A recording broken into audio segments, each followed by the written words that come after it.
సిరిగలవానికి చెల్లును 15,16,000 మంది దగ పెండ్లాడు. శివునికి గంగ ఎందుకని చెప్పేసి ఆనాడు శ్రీనాథుడు రాసినటువంటి పాట యాదికొస్తుంది.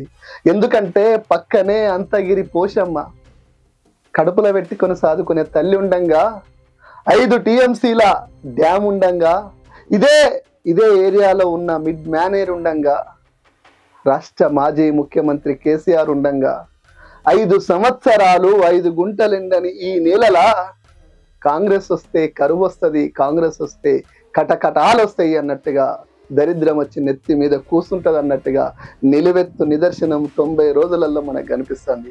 ఎందుకు ఈ మాట అంటున్నా అంటే, బాధతోటో కోపంతో అంటలేను, దుఃఖంతో అంటున్నా. ఇగో నిండు పొట్టకొచ్చి ఎండిపోయిన వరిని చూసినాక, ఆ రైతే తనకు తాను తగలపెట్టుకుంటున్న పొలాలను చూసినాక ఇంకా మనం మౌనంగా ఉండి ఏం సాధిస్తామో ఆత్మ పరిశీలన చేసుకున్నాక మాట్లాడాల్సి వస్తుంది. ముందుగా మనం ఒక్కసారి రైతుతో మాట్లాడదాం. అన్న, ఏంది పరిస్థితి? ఎందుకు ఇట్లా ఎండిపోతున్నాయి? ఎందుకు తగలబెట్టుకుంటుర్రు? అన్న, ఏం చేయమంటావే, ఇప్పుడు 10 సంవత్సరాల ఉంది కరువు కటకలు ఉండద్దు అని పాపం కేసీఆర్ గారు కొట్లాడి తెలంగాణ తెచ్చిండు. 4.5 సంవత్సరాల ఉంది కూడా మాకు అసలు కరువు అనేటువంటిది లేదు. వాస్తవంగా చెప్పాలనుకుంటే ఈ తిప్పవేనొల్లు అనేది ఇది వెనుకటిది జాలుకు వారేటువంటి భూమి.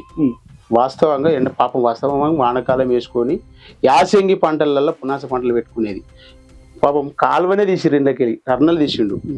టర్నల్ తీసే వరకు వీళ్ళు ప్రతి సంవత్సరం ఇప్పుడు ఈ 4.5 సంవత్సరాల ఉంది ఒయ్యారి పంట లక్ష్మి వీళ్ళకి అలలాలు ఆడింది. వాస్తవంగా మేము అనంతగిరి గ్రామము మొత్తము పోవాలనేటువంటిదే మొత్తం తీసుకున్నాడు. తీసుకున్న ప్రాజెక్టు లోపల పోయే భూమిని మా అనంతగిరి పోషే తల్లి ఉండాలి అని మేము ఊరు గ్రామస్తులు మాత్రం కొట్లాడి ఆ తల్లి ఉండాలనుకున్నాం. ఈ 4.5 సంవత్సరాల సుంది మాత్రం ఈ తిప్పరవేణుల ఈ భూములలో మాత్రం సస్యశ్యామలం. ఇది గిడికి వచ్చి చూస్తే ఆకలి నీరు అసలు కనీసానికి ఇదేంద్రా లక్ష్మి ఏం అలలాడుతుందిరా అనేటువంటి పరిస్థితుల్లో మేము బతికినాము.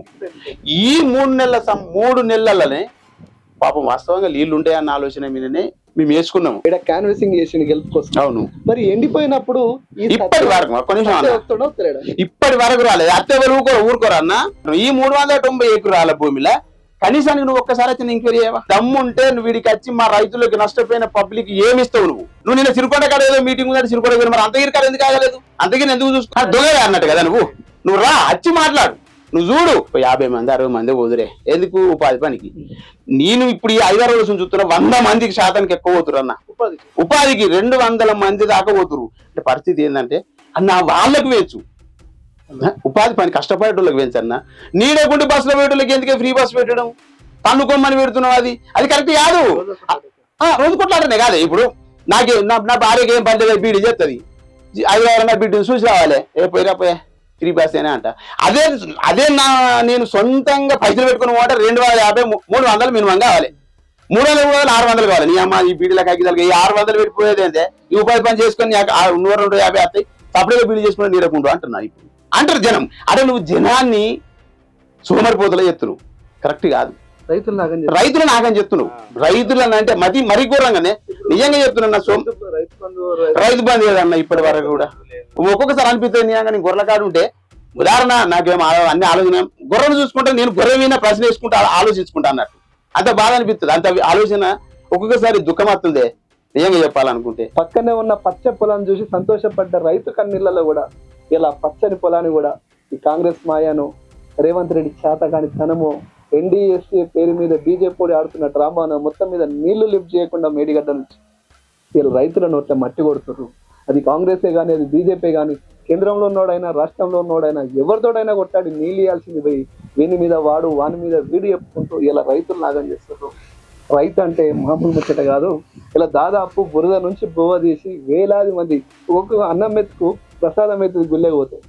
ఆ ప్రసాదాన్ని కళ్ళకద్దుకుంటారు. కానీ రైతు చచ్చిపోతుంటే, రైతు కన్నీళ్లు గారుస్తుంటే ఆ కన్నీళ్ళని ఎవడు అద్దుకోవాలి? చచ్చిపోయిన శవాన్ని ఎవడు ముట్టుకోవాలి?